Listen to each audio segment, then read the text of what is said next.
Allah sene ko a andinan laaroɓe be heɗitoɓe ɓen allatti moyjo bo ɗume waddi en haɗo hannde.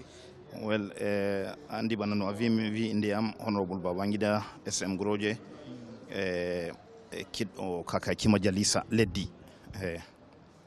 To nda hannde en wari hawrinde foundation ɗum Sardauna ɗume on sali haɗo ɗume andinta heɗitoɓe be laaroɓe en ko sali haɗo. Well, ko sali ɗuɗɗum haɗo ɓe volwi hala lesdi amin ko a andi on tunde Sardauna en dilli lesdi ko en watta ha lesdi may nafata himɓe amin sosai, so kanjum en wari en volwi ha dow hani en wartira al'ada amin je nane go heɓa leddi amin heɓa e ha yeeso.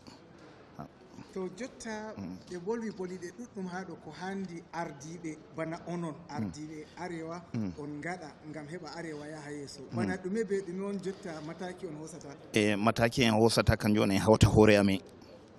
To en hawti hoore amin miɗo tabbitinama inchallahu arewa yaha yeeso. En laaray ko nandi bana jangirde ɓikkoye amin, ko nandi ndemre ɓe duroɓe en laranoyi en watta heɓa ko hani ɓe waɗa fuu ɓe waɗa heɓa gam leddi amin yaha yeeso.